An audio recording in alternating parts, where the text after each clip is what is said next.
Welcome to Ogbaski TV channel. Ogbaski TV channel is all about the everyday event in our society, both within Africa and Africans in diaspora. The world is full of ups and downs, but this channel brings out the best to heal depression and frustration. Please like, comment, and subscribe to our channel. Do not forget to press the notification bell to receive fresh and new videos as they drop on a daily basis. Bye. Now one look lettuce.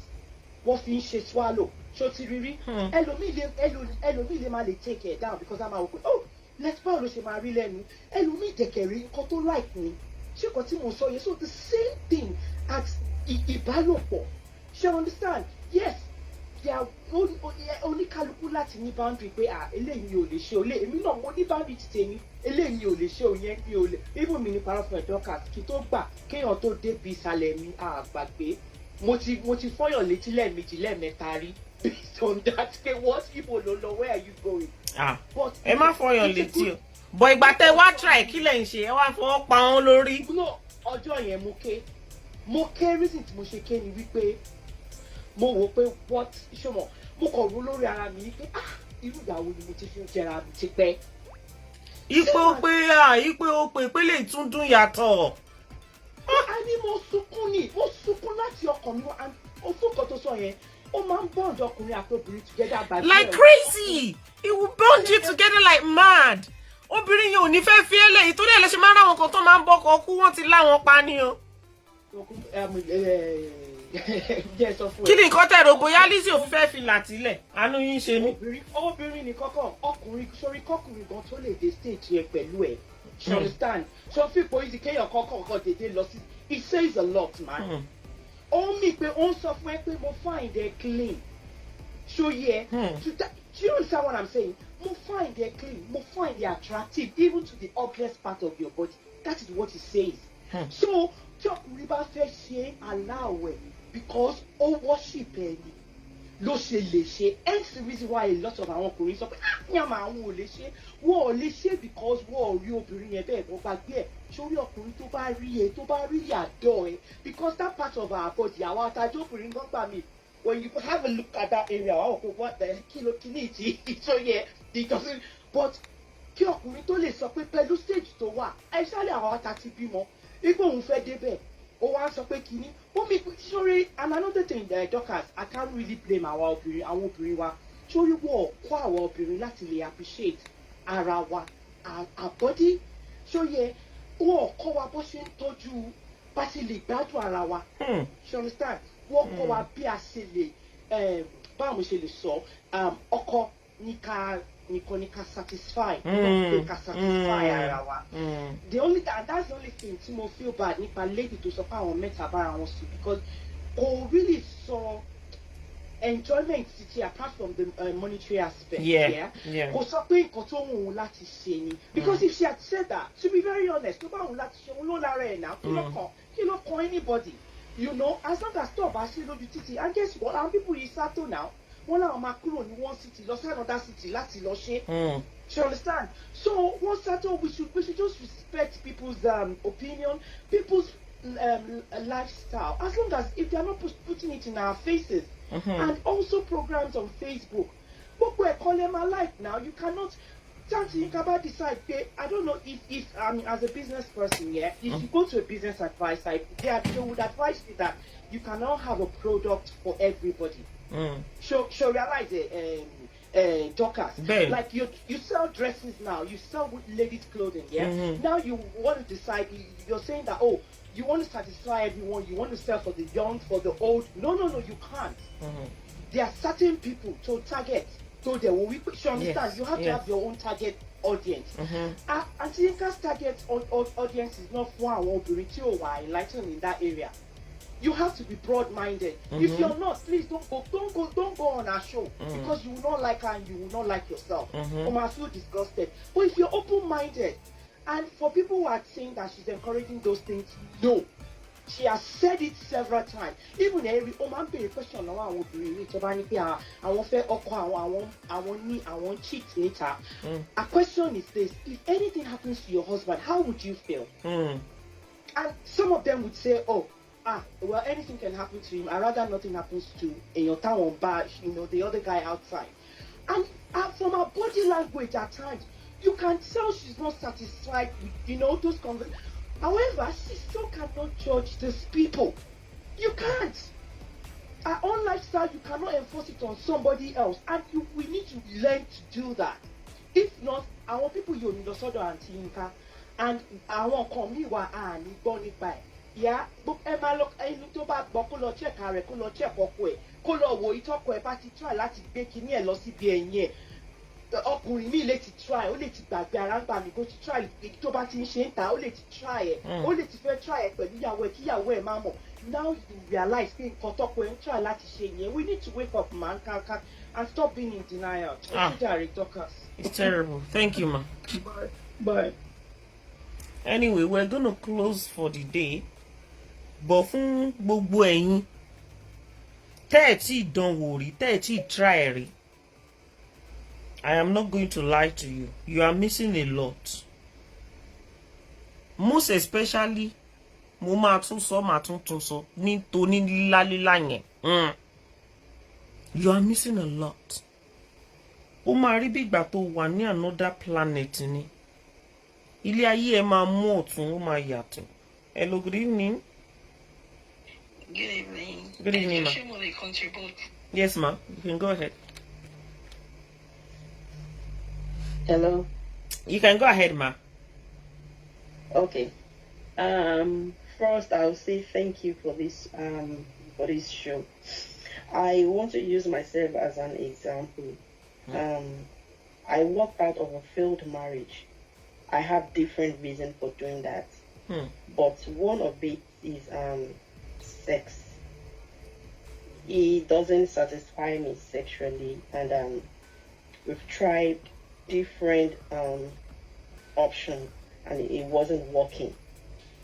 And he's the kind of person to that way. He's very nonchalant when you try to tell him, let's do this. Not even about the marriage alone, but himself. Only all this nonchalant attitude. Okay, can I ask one question? Sorry, let me ask a question there before we go further. Okay. Did you not know this before you got married? Okay, thank you. Okay. The first year everything went smoothly. And smoothly in the sense that he doesn't stay at home, he travels a lot. He might be away for 3 months. So anytime Subawale maybe for 3 or 4 days, we always have the best of that time. You understand? Until he stopped traveling. That was when I realized so I tried my best. I tried different options, like letting him go on some diet and all that, but he wasn't even reciprocating with every kiniti trial at Shifu. I tried everything. So there was I remember there was a time for 1 year, 7 months, we did not have sex. Yeah? And I swear with my life, I did not have sex with anybody. I tried to cope. 1 year, 7 months. Yeah. It wasn't working. It wasn't working. Then I made up my mind. But why wasn't he doing anything for one? How did you 1 year, 7 months? Why? What's the problem? That was when I started using sex toy to satisfy my own urge. You understand? And I would say there's this thing I used to say now that Oshele said, never say never. There are things you think you cannot do until you find yourself doing it. So I got the sex toys just to satisfy my own. But the thing is, when we keep coming, when we condemn people, we won't hear what is going on the other side, so we can learn from it. So after that, I made up my mind, no, this is not working. I'm walking out of this marriage. As I tell you, the person I am dating right now, I need sex last may come 4 to 5 times. You understand that kind of feeling? Èmi like pé Mike you. Mo like it. Area of specialty me. Adamu. I mean, I love it. I pierce my tongue because of him. Yeah. So that our méjèèjì mama enjoy it. Yeah. Okay. I would rather walk out of a failed marriage rather than kí n wà níbẹ̀ kí n máa ṣe nonsense lọ. That I cannot do. I will not do that. But because of our society, they tag you as, oh, remarriage here failed. These are the things we need to teach our children. Walking out of a failed marriage doesn't make you less of yourself. It doesn't make you a bad person. It's just like if John Daniel, it's not what I think it is that you want to go for another food. If it is not working, it is not working. You cannot force yourself. You can't force it. You cannot force it. And I'm saying never say never until you find yourself in that shoe. You will never understand. Sorry, ma. Just a quick question. Ṣé ẹ̀yin sọ pé man like Mike? Ṣé àwọn náà máa ṣe the other one? Àwọn náà. Ní area of specialty mi nìyẹn. Àwọn ńkọ́? Okay, ẹ jẹ́ kí n sọ̀kan fún yín. Imagine kó jẹ́ pé nǹkan tẹ́ like leléyìí. At the end of the day, ẹni tẹ́ wá marry kò jẹ́ kẹ́ ẹ rí bí exploit gbogbo àwọn talent yín yẹn. Ẹ rí bí exploit yẹn. You feel like ọmọ mo ti wà fucked up, man. The best thing is just to walk out of this. Mi ò ní yan àlè. I won't do it. So he doesn't like your ex-husband doesn't like it when you do it. He doesn't like it. Okay, now let me tell you. He will even tell me, mi ò fẹ́ kó shave. I want health. Don't shave as obìnrin. Ẹ mọ̀ pé gbogbo ibi tí mi ò fẹ́ kó wọ̀. Mi ò fẹ́ kó shave. Abẹ́. Yeah, ẹ mọ̀ pé gbogbo ibi tí irun wà lára wa. It's meant, I mean, ó dọ̀ máa wà níbẹ̀ when you sweat. Ó dọ̀ máa jáde níbẹ̀. Báwo ni mi ò ṣe ní shave abẹ́ mi as obìnrin? But uncle sìn nǹkan ṣáwọn máa ń jẹ́gbìn dáadáa. Uncle sìn àwọn máa ń jẹ́gbìn dáadáa. They carry me go where I don't know.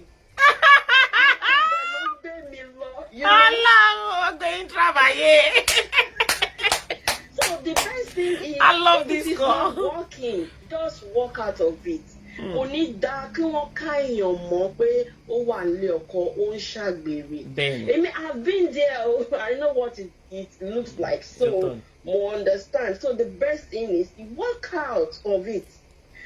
And then so for time when you're máa sọ̀rọ̀ in the next 6 months, tó bá sọ̀rọ̀ wọ́n á ti gbé topic ẹlòmíì, wọ́n á gbé tiyín sílẹ̀. Your own happiness comes first. Your own happiness comes first. Má ti torí pé ọkùnrin. I'm not doing it because torí ọkùnrin. I'm doing it because that is what I love. That is what I love. I look at the mirror. Èmi máa ń wo abẹ́ mi fúnra mi. Through the mirror, I shave it. I go to sex toy kini. All those spray, I buy it so that tó bá fẹ́ débẹ̀ gan, ó do ẹ̀yẹn gan. Tó bá débẹ̀ kò ní lè kúrò níbẹ̀. You understand? Yeah. So, gbogbo èèyàn rojọ́ ọ̀n ṣe kinní kan wò ayé ti yàtọ̀ sí ayé ìgbà. If that's what my man wants and if that is what I want, why not? Yeah. Ṣé fún mi tí kò fún ẹ bọ́ mi ò lè ṣe fún ẹ tó bá lè ṣe fún mi. Mi ò ní ṣe fún ẹ. That means pé o find me clean enough ní ẹ̀dẹ̀. Nínú àti pé wọn náà clean enough nìyẹn. So ṣe fún mi jẹ́ kí èmi náà ṣe fún ẹ. Let's enjoy ourselves. Exactly. There are different ways you can explore in your marriage that ní súra yín gan. Ní súra a ní àwọn couple mi jẹ́ pé orí bẹ́ẹ̀dì wọn nìkan náà ti ń ṣe gbogbo nǹkan. Wọn lè ṣe ní any part of the nínú ilé wọn àforí bed. Very boring. Well, that's all I have to say. Thank you. Thank you so I much. love this call. Thank you. Thank you. Ṣé yìí máa ń ṣe ti ẹ̀yìn ńkọ́? Mi ò tó máa ń gba ti kíní wọlé. Furọ̀. Mi ò lè ṣe yẹn. Mo sorry. You've never done Mo wà that. fragile gan. Mo wà fragile. Mi ò lè ṣe yẹn. Okay. All right, thanks for calling. Hello, ma. I need to save this number. Hello, ma. Kí ló dé tí o gbé? Hello, ma. Hello. Ending 2000. My boy. Hello. Hello. Computer says no. Let me call you back.